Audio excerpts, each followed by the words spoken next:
Black Swan, Requiem for a Dream and The Wrestler. Darren Aronofsky is one of the major filmmakers of his generation. His new movie is called Mother, starring Jennifer Lawrence, Michelle Pfeiffer and Javier Bardem. You'll love it or hate it, as the critics did at its premiere at the Venice Film Festival. We sat down with the director in Paris.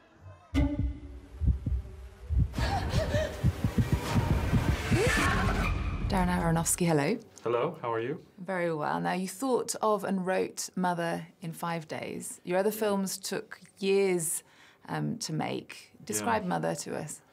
Well, it's one I don't like describing too much because it's very much a mystery. It's the type of movie that as you're watching it, you think it's one type of film, and then it sort of switches and turns and becomes another type of film, and then when you think you've kind of figured it out, it becomes another type of film. Quiet!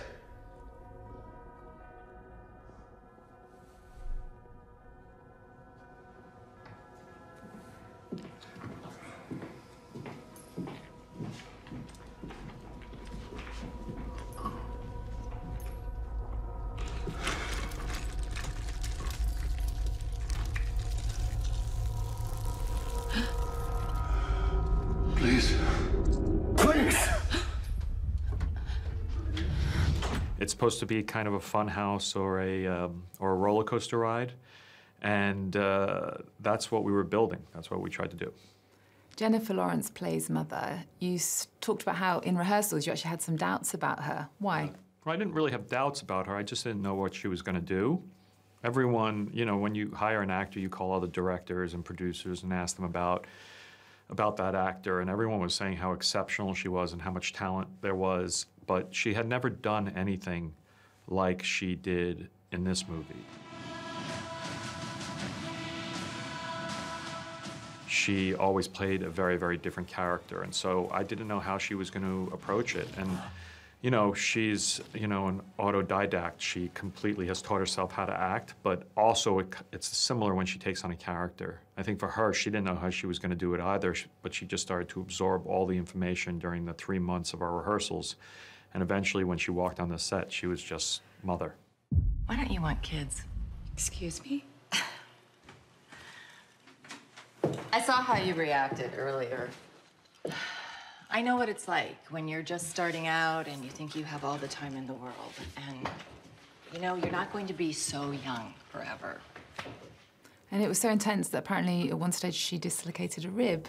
I think she tore a diaphragm, which is even worse. But and it was all emotional. It wasn't physical. It was she was working herself up. The film gets very, very intense by the end of the movie. It's a real fireworks show, and I think she just got swept up in it. There's a lot of contemporary political imagery in the film. The couple live in an isolated house.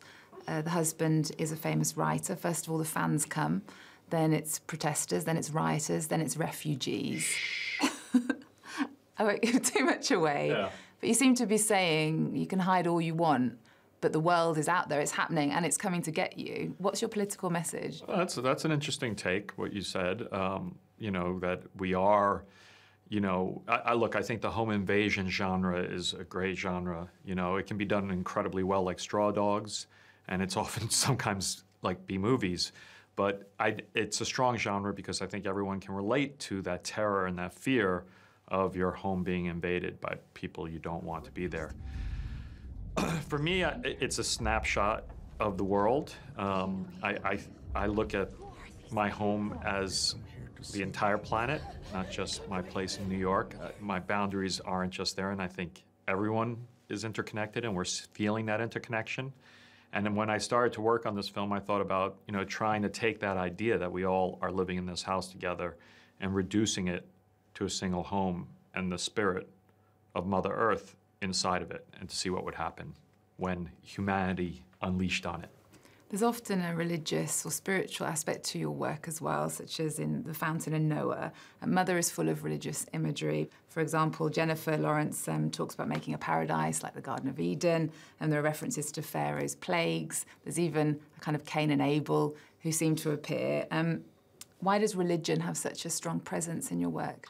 Well, I think it's such important mythology. It's, you know, so much, a huge section of the world has built culture out of those old ancient stories. And for me, they're just great stories. And they're a great way to think about life and to consider life and talk about life. You don't have to believe in it as being historical truth or factual in any way. In fact, in some ways, you know, accepting it as mythology makes it that much more powerful. You know, my example is always, you know, in the Greek myths, which we know aren't true, no one questions what the story of Icarus means. Yet the power of that story is universal and very, very effective. And I feel like the stories of the Bible are similar. There are also reflections on parenthood. Mother is actually a mother's worst nightmare without going into it. I want to talk about some of your other mothers, like Ellen Bernstein in Requiem for a Dream, Barbara Hershey in Black Swan, Jennifer Lawrence, Michelle Pfeiffer. I wouldn't want any of these people as my mum. Yeah. What does the term mother mean to you? Well, people have asked me if it's about my mother, and I always say if I was making a film about my mother, it would be about the Mother Teresa, because my mom is awesome and great and an amazing, powerful, strong, intelligent, considerate, loving mother. So I don't think it's my issues with my mother at all that this is about. Look, I mean, she's not a mother in a normal way in this film. She's very much a symbol. She's the mother of our home. And that was the idea, was to fill it with that spirit. There wasn't really, I wasn't trying to make any type of commentary on motherhood. And what about women then? Because women seem to have a very bad time in the film, especially Jennifer Lawrence's Well, I character. think men have a bad time too. I think everyone has a bad time. I think, you know, Hubert Selby Jr., the guy who wrote Requiem for a Dream and Last Exit to Brooklyn, you know, he taught me that by staring into the darkness is how you reveal the light. And by seeing how dark things go, you can actually learn something, you know. Tragedy has a long tradition, but not a long tradition in Hollywood. And so, but for me, I find it cathartic and a great way to have a different type of an adventure, you know. And when you lean into the horror genre like this film does, or the psychological thriller genre, it's going to get dark. In Mother, at one stage, there's a human organ flushed down the toilet. We see blood the shape of... Is that what it is?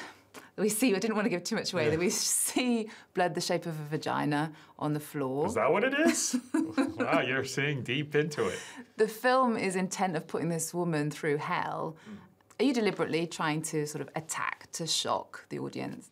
No, it's never an intention. It's always like my feeling of what's coming inside. It's, I live at a time when people are denying in my country that climate science is real, and they're allowing the destruction and the rape of Mother Earth to be unleashed in a way, while at the same time the two hugest hurricanes ever to hit the United States are happening within a few weeks of each other. And that leads me to tremendous frustration and anger and rage and passion. And I turn that into my work. I mean, that's all I can do, is just like, you know, channel it and put it out there. And for me, you know, if it makes people angry, that's good, because I'm angry and I'm pissed off at our leaders and what they're doing. You know, the one nice thing about what's going on is we know now what's going on, and we know who the bad guys are, and the cancer has been identified, and it's time to cut it out. Okay, Darren Aronofsky, thank you. Thank you. It's just never enough.